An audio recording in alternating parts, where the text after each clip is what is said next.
여러분 안녕하세요. 오늘은 우리 삶에 정말 중요한 세 가지 키워드, 바로 믿음, 제자도, 그리고 섬김에 대한 여정을 한번 떠나보려고 합니다. 이 세 단어가 여러분의 삶과 어떻게 연결될 수 있을지 지금부터 함께 알아보시죠. 모든 위대한 여정은 보통 지도 한 장에서 시작되잖아요.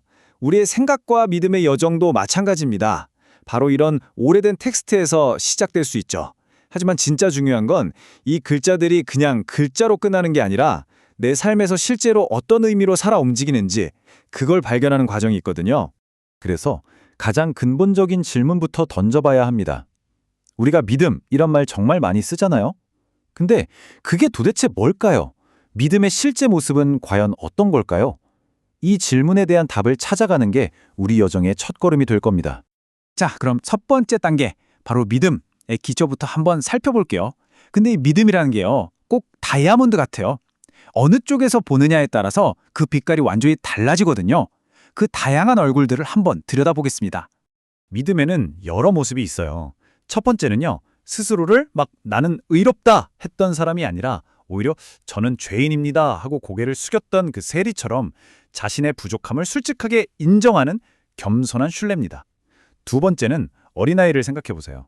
부모 손을 그냥 꼭 잡고 의심 없이 따라가잖아요. 바로 그런 마음, 계산 없이 온전히 맡기는 어린아이 같은 믿음이죠.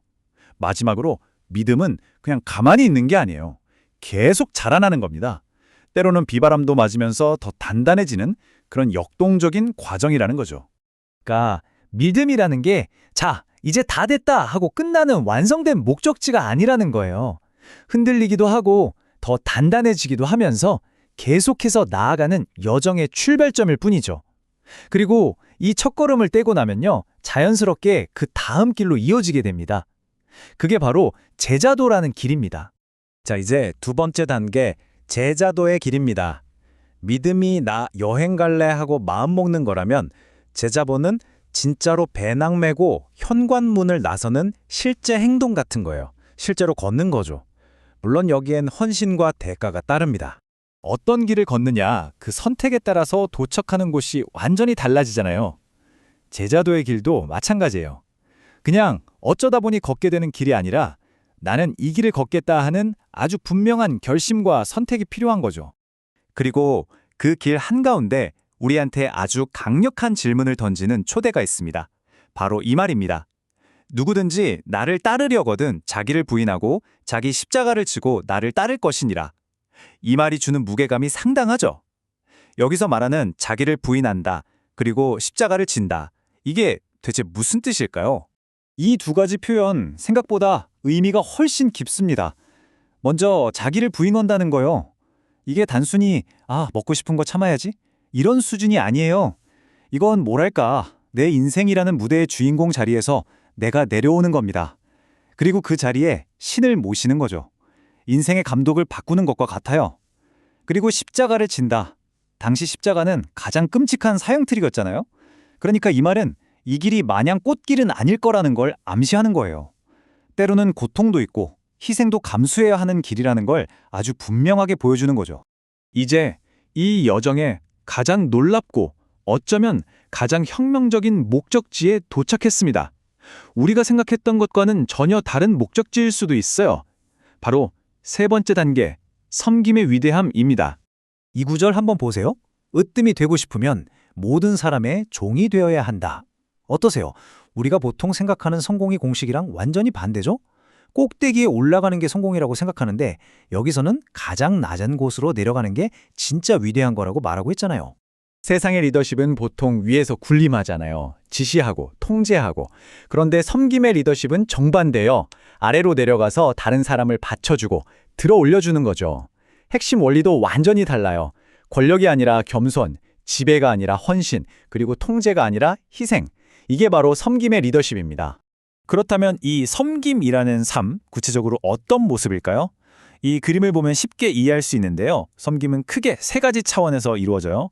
신 앞에서의 겸손, 이웃을 향한 도움, 그리고 공동체 안에서의 관계.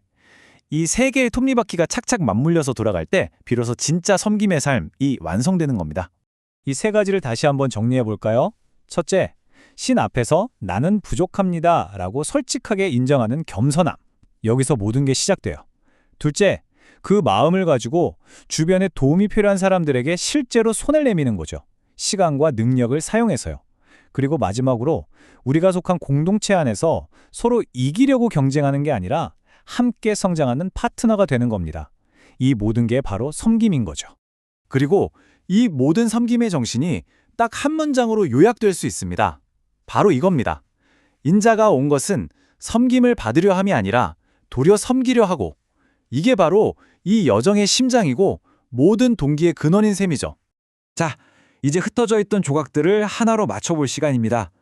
우리가 지금까지 살펴본 믿음, 제자도, 섬김, 이게 따로따로 노는 게 아니에요. 마치 옷감을 짤 때 시실과 날실이 촘촘하게 엮이는 것처럼 이 세 가지가 하나로 엮여서 통합된 삶의 방식을 만들어내는 겁니다. 이 전체적인 과정을 하나의 그림으로 그려볼까요? 모든 건 믿음이라는 탄탄한 기초에서 출발해요. 그 위에서 자기 부인이라는 결단을 내리고 제자도의 길을 걷기 시작하는 거죠. 그리고 그 길에서 내딛는 모든 발걸음이 바로 섬김이라는 행동으로 나타나는 거예요. 이렇게 믿음, 자기 부인, 섬김이 하나로 합쳐질 때 비로소 온전한 삶이 되는 겁니다. 우리의 여정도 바로 이 길과 같아요. 저 멀리 보이는 정상에 오르는 것도 물론 중요하겠죠. 하지만 어쩌면 정말 중요한 건 그 정상이 아니라 지금 내가 내딛고 있는 이 한 걸음, 한 걸음이 아닐까요? 이 여정의 진짜 의미는 결과가 아니라 과정 그 자체에 있을지도 모릅니다. 오늘 우리는 믿음, 제자도, 섬김으로 이어지는 하나의 길을 함께 걸어 보았습니다. 이제 이 여정의 지도는 여러분 손에 들려 있습니다. 결국 여러분은 여러분의 길을 어떻게 걸어가시겠습니까? 그 답은 다른 누구도 아는 오직 여러분 자신만이 내릴 수 있습니다. 오늘 이야기 들어주셔서 정말 감사합니다.